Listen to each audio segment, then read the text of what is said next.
تو میں کہنا چاہتا ہوں کہ سرکار کا ذکر آیا کہ ایک جملہ بولا محمد صلی اللہ علیہ وآلہ وسلم اللہ کے پیغمبر ہیں، بس۔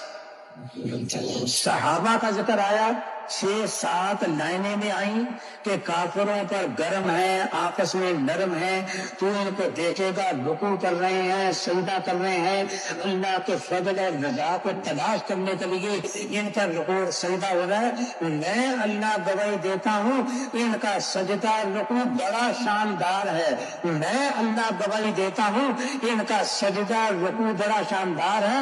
یہ صرف اللہ کے فضل اور رضا کو تلاش کرنے کے لیے یہ سجدہ کر رہے ہیں۔ یبتغون فضلا من اللہ ورضوانا، اور ان کا چہرہ دیکھو، سیماہم فی وجوہہم، ان کے چہروں کا نور تمہیں بتلائے گا کہ یہ پیغمبر کے صحابہ ہیں۔ یہ پیغمبر کیا ہے؟ جو شیخ عبد القادر جیلانی رحمۃ اللہ، یہ شاہ عبد القادر، یہ دہلوی رحمۃ اللہ علیہ فرماتے ہیں کہ جب صحابی غیر صحابہ میں بیٹھا ہوتا تھا تو آنے والے کو پوچھنا نہ پڑتا کہ صحابی کون ہے، ان کا نور بتلا دیتا کہ یہ صحابی ہے، بتلا دیتا۔ شیخ عبد القادر صاحب دہلوی رحمۃ اللہ فرماتے ہیں ان کے چہرے کے نور کو دیکھ لو، سیماہم فی وجوہہم من اثر السجود، اور ان کا ذکر قرآن میں کیا، ذالک مثلہم فی التوراۃ، میں نے تورات میں ان کا ذکر کیا، سبحان اللہ، اس نے نبی کے صحابہ کا ذکر تورات میں کیا، اور میں نے انجیل میں ایک مثال دے کر کے ذکر کیا، جی مثلا فی التوراۃ اور انجیل کہ زرع، جیسے کھیتی ہو، شروع میں اس نے اخوا نکالا، ذرا اور موٹا ہو گیا، سمجھے کہ نہیں، سمجھے، اور مضبوط ہو گیا، اللہ اور مضبوط بنایا، اس کے بعد اپنے قدموں پہ کھڑا ہو گیا۔ 4 حالتیں کھیتی کی آئیں، پہلے اخوا بنا، پھر اور ذرا اونچا ہو گیا، پھر اور موٹا ہو گیا، اور تنے پہ کھڑا ہو گیا۔ اب جو باغ کا مالی ہے، جب پودا تنے پہ کھڑا ہو گیا تو اس کو اطمینان ہو گیا، اب یہ پودا ہوا وغیرہ سے گرے گا نہیں، تو مالوی کا دل خوش ہو گیا، مالوی کا دل خوش ہو گیا۔ اللہ نے کہا میرے نبی کے صحابہ، ان کا کھیتی کرنے والا کون؟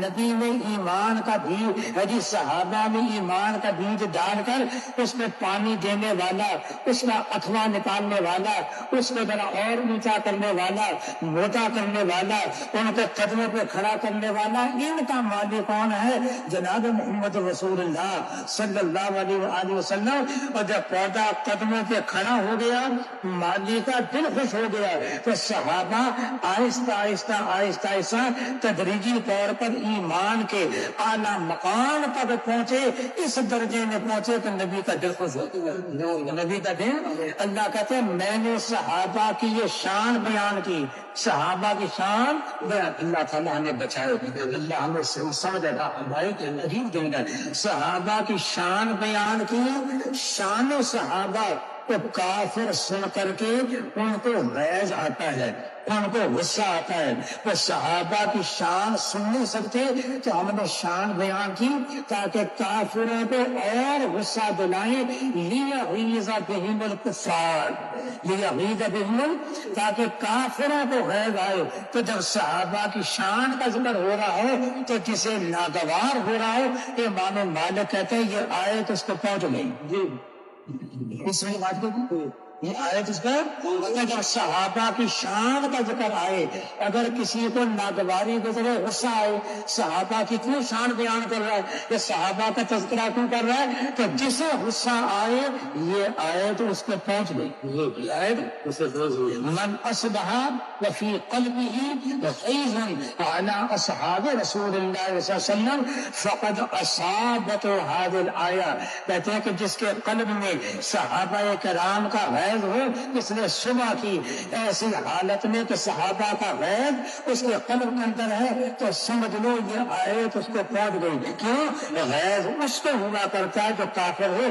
اللہ کافر ہونے سے ہمیں بچا لے، اللہ کافر ہونے سے ہمیں بچا لے، اللہ صحابہ کی عظمتیں ہمارے دل میں ڈال دے، اللہ صحابہ کی عظمتیں ہمارے دل میں ڈالے۔ اور جس طرح صحابہ میں آپس میں پیار ہے، میں کہتا ہوں آؤ حضرت علی مرتضیٰ کے مذہب پر جمع ہو جائیں. کیا جمع ہو جائیں؟ انہوں نے ابو بکر صدیق کے پیچھے نمازیں پڑھی, انہوں نے ان کے ہاتھ پر بیعت کی, انہوں نے ان کے نام پر اپنے بیٹے کا نام رکھا, اور ان کے بیٹوں میں عثمان بھی ایک بیٹا ہے جو میدان کربلا میں شہید ہوا. کتاب الائمہ میں یہ تمام باتیں لکھی ہیں کہ اگر دوستی نہیں تھی آپس میں تو ان کے نام کیوں رکھی, ان کے ہاتھ پر بیعت کیوں کی, علی ملتان نے ان کے پیچھے نمازیں کیوں پڑھی. یہ احتجاج تبرسی میں آ گیا. انہوں نے کہا علی ملتان صلی خلف ابی بکر, ابو بکر صدیق کے پیچھے نماز پڑھی. تو جب ان کا آپس میں یہ پیار تھا تو اللہ ہمیں بھی آپس میں پیار دیتے, اللہ ہمیں بھی آپس میں پیار دیتے. اور حضرت علی مرتضیٰ کے مذہب پر جمع ہو جائیں. باقی یہ بات میں ماننے کے لیے تیار نہیں. آپ کے جی بیعت کی تو تقیہ کر لیا, نمازیں پڑھی تو تقیہ کر لیا, باتیں ہیں تو کہنے والے میرے خیال میں آپ تو نہیں ہوں گے. میں بیعت کی تقیہ کر لیا, انہوں نے نمازیں پڑھی تقیہ کر لیا, نام رکھے تقیہ کر لیا, اپنی بیٹی دے دی ان کو یہ تقیہ کر لیا. اب یہ تقیہ کیا تو سیدنا امام حسین کی شہادت کا فلسفہ یہ ہے. انہوں نے کہا ہم تقیہ کرنے والے ڈرنے والے نہیں, جس بات کو حق سمجھتے ہیں ڈنٹے کی چوٹ اعلان کرتے ہیں. اب دب کر کے اگر تقیہ کرنا جائز ہوتا, میرے ابا نے نمازیں پڑھی ہوتی تقیہ کے طور پر, میرے ابا نے نمازیں پڑھی بیعت کی ہوتی تقیہ کے طور پر, نام رکھے ہوتے تقیہ کے طور پر, اپنی بیٹی انہیں پسند کی ہوتی تقیہ کے طور پر. یہ ہمارا خون ہی نہیں کہ باطل کے سامنے دب جائیں. ہمیں گردن کٹانا تو آتا ہے, باطل کے سامنے دبنا نہیں آتا. شہید کربلا نے یہ بتایا ہے درے باطل پہ پیشانی یہ مومن جھک نہیں سکتی, اور کٹا کر گردنیں بتلا گئے ہیں. کربلا والے کبھی بندوں کے آگے جھک نہیں سکتے.